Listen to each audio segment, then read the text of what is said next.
오늘은 압살롬 이야기에 대해서 여러분과 함께 말씀을 나누겠습니다. 다윗의 아들 압살롬 이야기. 다윗이 자녀 교육에 왜 실패했는지, 우리는 자녀 교육을 어떻게 해야 되는지, 이 부분에 대해서 여러분과 함께 말씀을 나누도록 하겠습니다. 이 새벽 하나님께서 우리에게 주시는 말씀을 읽겠습니다. 사무엘하 13장 36절 37절 말씀 함께 합독합니다. 말을 마치자 왕자들이 이르러 소리를 높여 통곡하니 왕과 그의 모든 신하들도 심히 통곡하니라. 압살롬은 도망하여 그술왕 암미훌의 아들 달메에게로 갔고 다윗은 날마다 그의 아들로 말미암아 슬퍼하니라. 아멘. 다윗이 아들로 말미암아 심히 슬퍼하는 이야기, 그 이야기가 13장에 기록되어 있습니다. 설교를 하기 전에 여러분에게 긴급한 기도를 부탁을 드립니다. 오늘 일부 새벽 기도 시작하자마자 우리 심영래 근사님이 그냥 정말 울부짖으면서 교회에 오셨어요. 초등학교 앞 건널목에서 우리 최형기 집사님, 이제 팔순이시죠. 차에 치여가지고 쓰러져 있다. 이제 저희들이 예배를 안 드리고 다 뛰어갔었는데, 저는 처음에 가서 보고 너무 깜짝 놀랐어요. 차 아래 깔려 있는가 싶어서 봤더니 그 옆에 누워져 있는데, 처음에는 정신이 없다가 제가 가니까 목사님 교회 가야만 되는데 목사님 설교 들어야만 하는데, 그래서 살았겠다 싶어서 요 뒤에 이게 머리 뒤에가 깨져가지고 피가 나, 그건 좀 잘 된 것 같아요. 그래서 좀 심하게 다치셔서 지금 응급실, 저게 이제 고 집사님하고 현 집사님이 다녀오셨는데 우리 병원에 지금 들어가 계십니다. 최형기 집사님이시니까 여러분들이 기도해 주시면 대단히 감사하겠습니다. 제가 안경을 안 끼는데 집사님이 참 저를 많이 사랑해 주세요. 그래서 일부 예배금 마치고 제가 너무 많이 울면서 기도해서 제가 오늘 2부 예배 때는 안경을 꼈는데요. 최형기 집사입니다. 많이 기도해 주시기를 바랍니다. 11장에는 다윗 왕의 삶에서 가장 부끄러운 사건을 언급하고 있습니다. 다윗이 이럴 수가 있을까라고 생각되는 사건입니다. 그런데 12장에서 다윗은 회개와 하나님의 보상에 대해서, 그러니까 회개하니까 하나님이 다윗을 보상해 주었습니다. 그래서 12장의 주제는 진심 어린 회개는 아름다운 열매이며 축복의 보물창고다라는 말씀을 여러분과 함께 드렸습니다. 오늘 13장에서는 다윗 가정의 비극에 대해서 다루고 있습니다. 자녀들로 말미암은 다윗의 슬픔을 다루고 있죠. 다윗은 하나님이 축복하셔서 많은 아내를 두었습니다.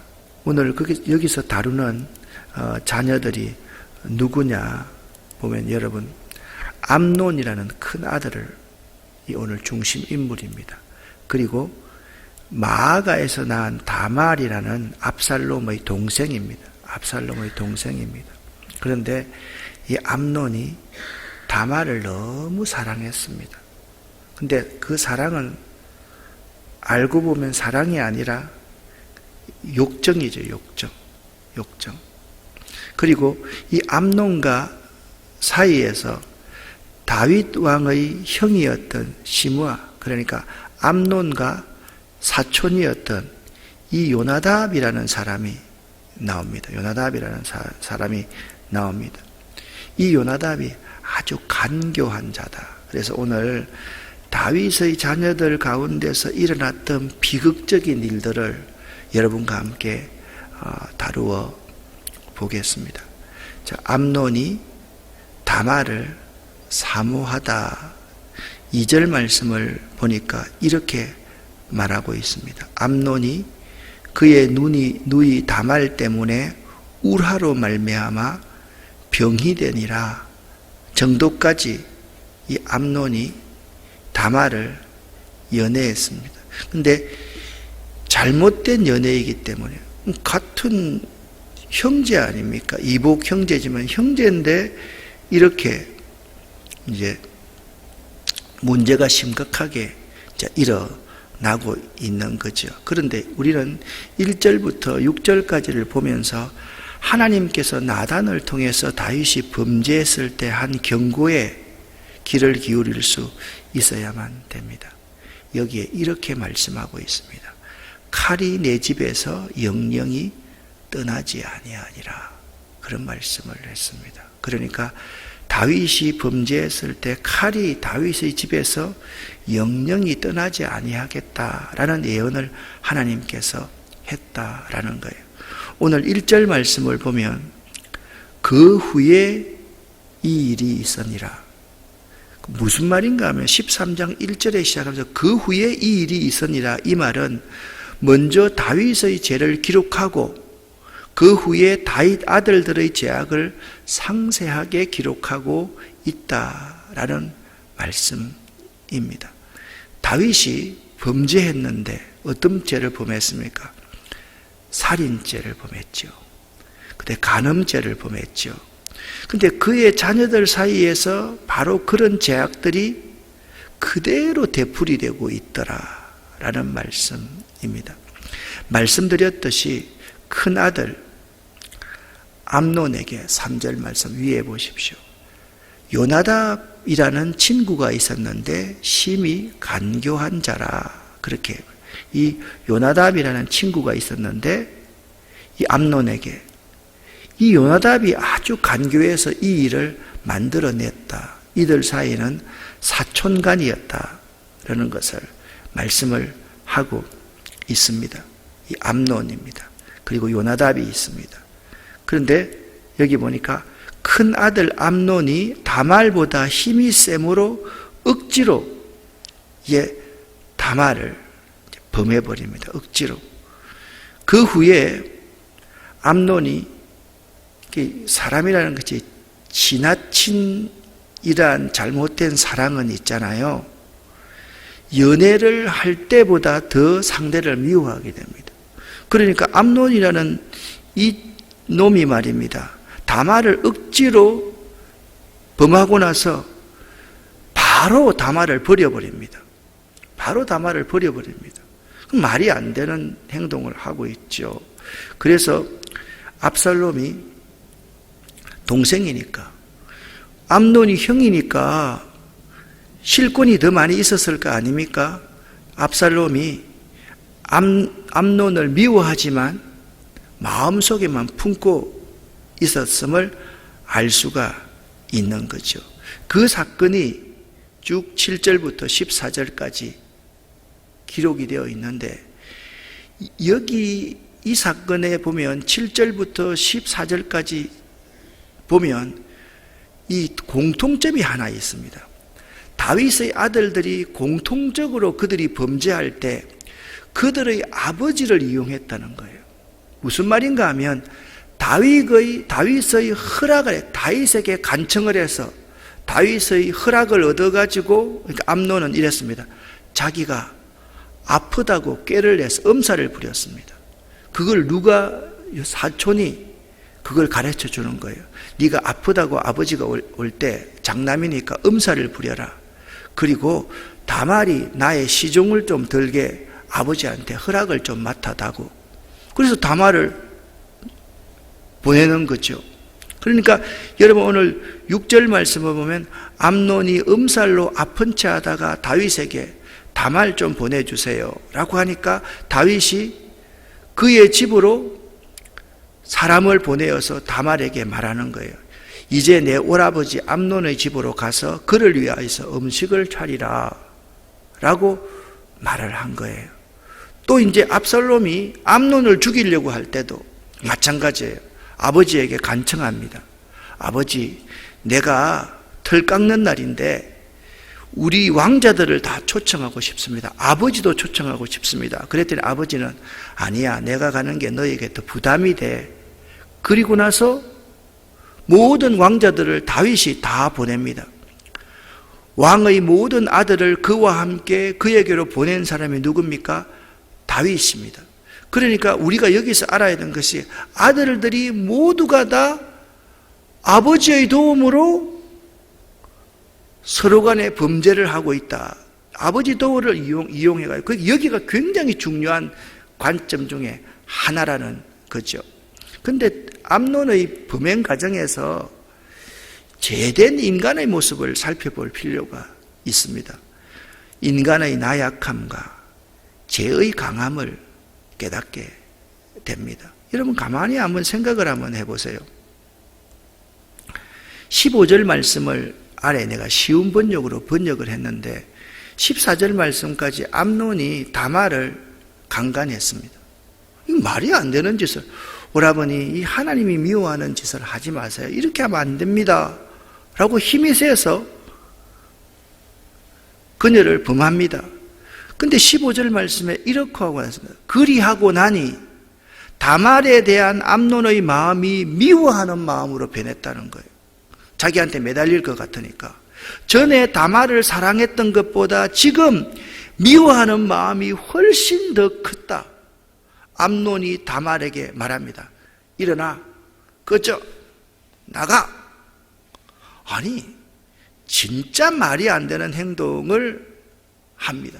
여기서 암논의 범행 과정을 보면 다윗의 범죄 과정의 유사함을 우리가 이걸 볼 줄 알아야 된다는 거예요. 13장 가지고 무슨 설교할 게 있겠습니까? 아니, 암논이 자기 동생 다말을 범합니다. 그리고 다말의 오빠가 암논을 죽입니다. 이 내용밖에 없습니다. 그런데 사무엘 하의 기자는 이 다윗의 아들들의 범행 과정을 보면 아버지 다윗의 범죄 과정과 매우 유사하더라는 거예요.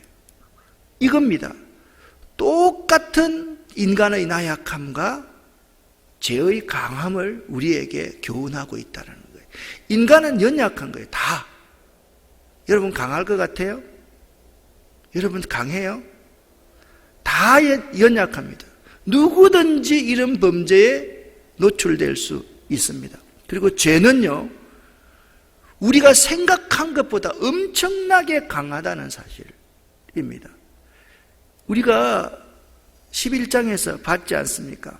나단이 가로되 당신이 바로 그 사람이다 라고 지적하고 있지 않습니까? 그렇다면 우리가 여기서 사무엘 하를 기록한 사무엘서 저자의 의도를 생각을 한번 해봐야 됩니다.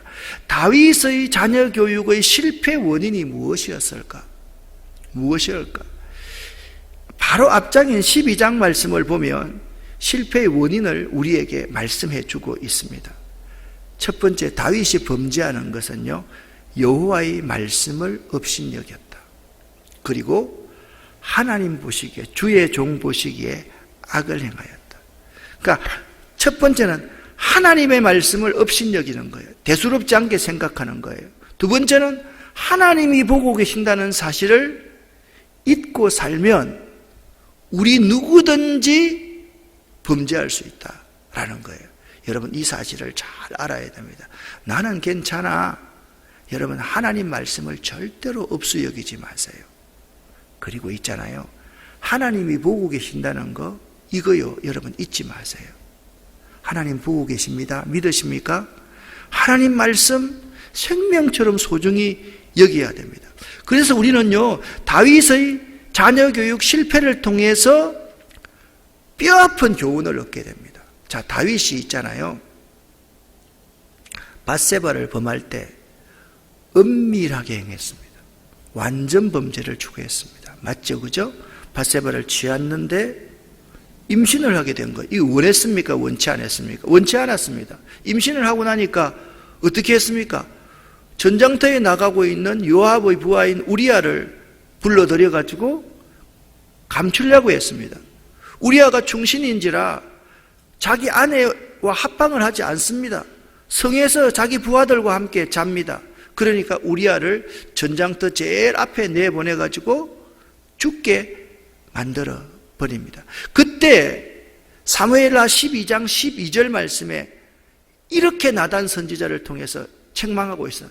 너는 은밀히 행하였으나 나는 온 이스라엘 앞에서 백주의 이 일을 행하리라 하셨나이다 하니, 그러니까 다윗은 은밀히 행했지만 하나님께서는 다윗의 죄를 다윗 대에도 까발려 놓고 자기 자식 때에도 까발려 놓음으로 말미암아서 이 일로 말미암아서 여호와의 원수가 크게 비방할 거리를 얻게 하였다라고 말씀을 하고 있다라는 거예요. 그런데 여기서 이 압살롬이라는 사람이 참 중요한 사람이에요. 압살롬은 있잖아요, 굉장히 미남이었어요. 잘생긴 사람이에요. 외모를 가지고 사람을 홀리는 그러한 사람이에요. 그런데 여러분, 야곱의 아들 중에서 시므온과 레위를 기억하시죠? 그들은 어떤 겁니까? 자기 동생이 욕보임을 당하니까 칼을 가지고 상대방을 그냥 다 죽여버렸습니다. 그래서 그는 하나님의 축복에서 제외됐다는 것을 여러분이 기억을 하실 겁니다. 압살롬이 이게 사람을 죽이고 있잖아요. 아버지를 배신해가지고 모반을 깨할 수 있었던 것은 뭐냐면 마음속에 동생 다말에 대한 원한을 가슴에 묻고 그 정오심을 키워갔다는 거예요.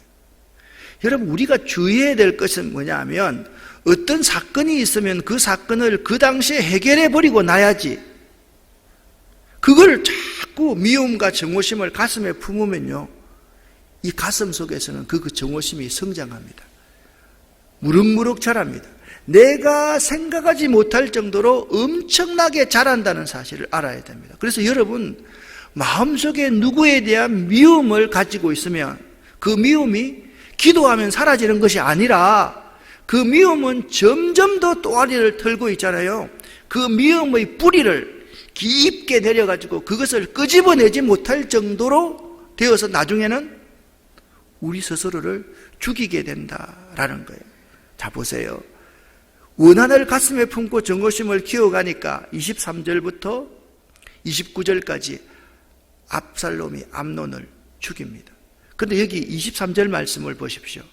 그로부터 정오심을 키웠던 기간이 몇 년이라고요? 만 2년 후에 만 2년. 그러니까 압살롬이 동생 다말에 대한 원한을 가슴에 묻고 그 정오심을 키워간 기간이 만 2년 후입니다. 그러니까 2년 동안에 내가 저놈을 어떻게 죽일까?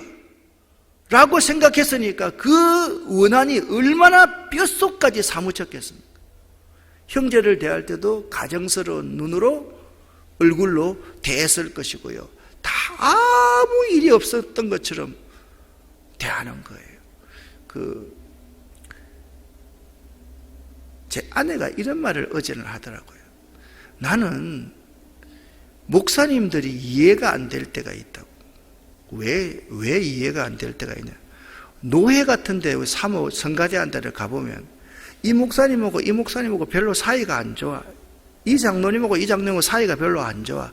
그런데 노회에 참석해서 보면 서로 다 악수하면서 사이가 안 좋으면서 웃으면서 안녕하세요, 잘 계세요, 이렇게 할 때 자기는 속이 굉장히 거북하다는 거예요. 이 정치하는, 그것도 정치하는 사람들 있죠. 여러분, 이걸요 만 2년 동안 키웠으니까 얼마나 자랐겠어요. 여러분 기억하세요. 미움과 정오는요 매일매일 자랍니다. 한꺼번에 자라는 게 아닙니다. 매일매일 쑥쑥 자랍니다. 그 결과는 살인입니다. 그리고 잘못된 사랑도요 살인을 가져오고, 잘못된 사랑이 누구 사랑이었습니까? 다윗이 밧세바를 사랑하는 사랑도 살인을 가져오고, 내 속에 있는 동생의 아픔에 대한 미움과 정오도 살인을 가져오더라는 거예요. 그러니까 다윗도 살인자가 되었고 압살롬도 살인자가 되었다라는 거예요. 그래서 압살롬이 30절부터 36절까지 말씀을 보면 비로소 암논을 죽입니다. 30절 말씀이 그들이 길에 있을 때 압살롬이 왕의 모든 아들들을 죽이고 하나도 남기지 아니하였다는 소문이 들렸는데, 실제로는 그 소문을 급하게 전달하다 보니까 압살롬에게 왕의 아들들이 다 죽었습니다. 사실상 암논 한 사람만 죽었습니다. 32절 말씀에 보니까 이렇게 말해요. 다윗의 형 시므아의 아들 요나답이 아래. 이 요나답이 누굽니까? 제일 먼저 암논에게 다말을 욕보이게 하는 방법을 가르쳐 준 놈이에요. 이놈이 제일 나쁜 놈이에요. 그런데 그 소문을 다윗이 아들들이 다 죽었다는 소문을 듣자 자기는 지금 알고 있잖아요.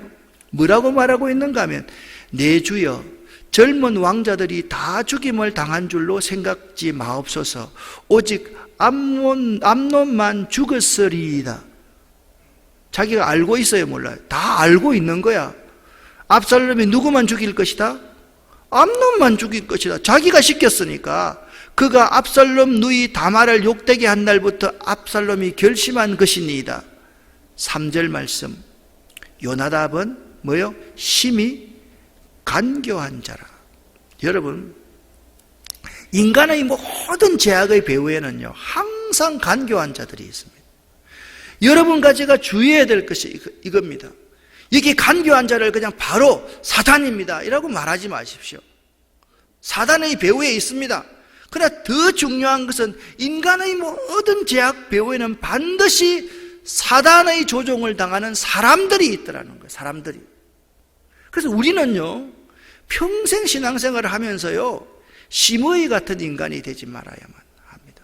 이 시므이는요 한 사람이 있었다가 없어지는 게 아니에요. 매 사건마다 시므이가 등장합니다. 화합하고 사랑하고 서로 손잡고 나아가야 될 그 길에 꼭 보면 불화하도록 만들고 다투게 만들고 서로 간에 얼굴을 대면하지 못하게 갈등을 조장하는 자들이 시므이 같은 자다라는 겁니다. 여러분 보십시오. 자녀들이요 자기 죄악으로 말미암아 다윗은 날마다 그 아들을 위하여서 슬퍼하니라. 사랑하는 여러분, 다윗 가정의 비극은 남의 일이 결코 아닙니다. 여기 젊은 분들이 있는데요, 난 젊은 분들에게 꼭 부탁을 드립니다. 정말 부탁을 드립니다. 강조해서 부탁을 드립니다. 우리들의 가정에도 이러한 일들이 일어날 수 있음을 기억해야만 합니다. 여러분, 어릴 때부터 자녀를요 사랑한다 그래서 오냐 하고만 키워서는 절대로 안 됩니다. 명심하십시오. 우리 자녀들에게 마땅히 행할 길을 가르쳐야만 합니다. 잠언 22장 6절 말씀을 함께 읽어보겠습니다. 마땅히 행할 길을 아이에게 가르치라. 그리하면 늙어도 그것을 떠나지 아니하니라. 아멘. 그런데 제가 오늘 새벽에 있잖아요, 2시에 일어나서 어제 하루 종일 참 힘들었거든요. 아니 이 초로라는 이 녀석을 데려와가지고 우리가 진짜 먹여주고 재워주고 다 했는데, 이놈이 아름다운 교회 목사님이 자기를 노예 취급을 한다고 그래가지고 영사관에 신고를 한 거예요. 영사가 조사하러 나왔어요. 이야 정말 사람 미치고 팔짝 뛰겠대요. 마음이 너무 무거웠어요. 이야 그렇구나. 그래서 자다가 새벽에 2시에 일어나서 설교를 딱 준비하는데 이 잠언 22장 6절이 생각나는데요, 6절을 내가 평소에 너무 잘 아는 말씀이에요. 그런데 마땅히 행할 길이 무엇일까라고 보니까 4절에 보니까 이런 말이죠. 겸손과 여호와를 경외함이더라. 그러니까 겸손과 여호와를 경외함의 보상이 재물과 영광과 생명이더라. 재물과 영광과 생명을 내가 하나님의 복으로 받기 위해서는 겸손해야 되고 하나님을 경외하는 것이 모든 것의 근본임을 알아야지 재물과 영광과 생명을 취할 수 있다는 거. 할렐루야. 여러분 명심할 수 있기를 바랍니다. 그래서 여러분에게 제안을 합니다. 특별히 젊은 분들에게 제안을 합니다. 우리 가정 자녀들에게 일어날 수 있는 비극을 막는 비결 3가지를 여러분에게 꼭 가르치겠습니다. 이거요, 잊지 마십시오. 제가 우리 자녀를 가르치는데, 내 교육을 하는데 저 철학처럼 삼고 있는 3가지 비결은, 첫 번째, 예배에 생명을 걸도록 가르쳐야 됩니다. 이것은 있잖아요, 부모님이 모본을 보여줄 수 있어야 됩니다. 이 온라인 설교를 듣고 계시는 여러분들 가운데서도 요즘처럼 온라인 예배를 드릴 때 여러분은 드리는데 자녀들이 그 시간에 방에서 자고 있다라고 하면 그런 교육해서는 절대로 안 됩니다. 여기서 드리든지 가정에서 드리든지 자녀들에게 부모가 예배에 생명을 건다는 것을 보여줘야 됩니다. 예배를 어기는 것은 용납될 수 없는 일이다라는 사실을 부모가 철저하게 보여야 됩니다. 예배 시간에 다른 행동하는 것, 그런 부분에서 용납해서는 안 됩니다. 두 번째, 하나님의 주인 되심을 인정하는 겁니다. 골로새서 3장 5절 말씀에 보면 탐심은 우상 숭배인데 이 탐심을 물리치는 것이 뭐냐? 11조의 삶이라 그랬습니다. 무슨 말씀인가 하면 돈의 10분의 1을 드리라, 그게 아닙니다. 11조라는 것이 이것 아닙니까? 10개 전부 다가 하나님의 것입니다. 그것을 구별해서 드리는 게 10의 1조거든요. 그러니까 우리 가정의 주인은 하나님이십니다. 나의 주인은 하나님입니다. 내 인생의 주인이 하나님입니다라는 고백이 뭐냐? 11조의 삶에서 나온다라는 거예요. 세 번째, 부모가 순종과 섬김의 모습을 보이십시오. 부모님이 자녀들 보는 앞에서 목회자에게 순종하지 않고 목회자를 경홀히 여기고 섬기지 않으면 자녀들은 부모보다 더 나쁜 길로 들어갑니다. 이 3가지를 꼭 기억하세요. 저는요, 우리 아이들 앞에서 절대로 목사님, 장로님들 흉 안 봅니다. 어떤 일이 있어도. 그리고 11조의 삶 철저하게 가르칩니다. 그거 하지 않으면 제가 바로 불러서 지도합니다. 그리고 예배의 생명을, 우리 아빠는 예배 드리는 일이면 생명을 걸어 그걸 보입니다. 여러분, 우리 다윗 가문에 이런 비극이 우리 가정에서도 일어날 수 있다는 사실을 알고 오늘 여러분에게 말씀하시는 이 3가지를 꼭 기억하십시오. 예배에 생명을 걸어라. 하나님의 주권을 철저하게 인정하라. 순종과 겸손의 모본을 보이라. 이렇게 하면요, 지금 반발해도 나중에 그 자녀들이 성장하면 부모를 그대로 따르게 되어 있습니다. 이거 3개 지켜가지고 자녀들이 잘 안 되면 저한테 오십시오. 제가 여러분의 삶을 보상해 드리겠습니다. 잘 되면 여러분 하나님께 영광 돌리고 사시기를 예수 이름으로 간절히 축원합니다. 기도하겠습니다. 살아계신 아버지 하나님, 오늘 일부 예배 오시다가 교통사고 당하신 우리 최영기 집사님, 80의 연세입니다. 고쳐주시고 회복시켜 주시옵고 그 사고를 낸 젊은 부부 그들의 마음을 하나님 위로하여 주시옵소서.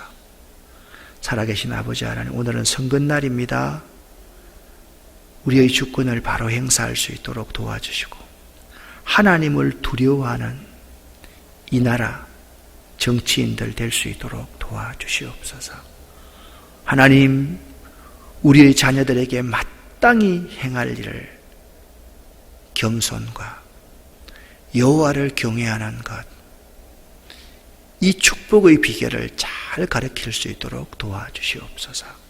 예수 그리스도 이름으로 축복하옵고 간절히 기도 올립니다. 아멘.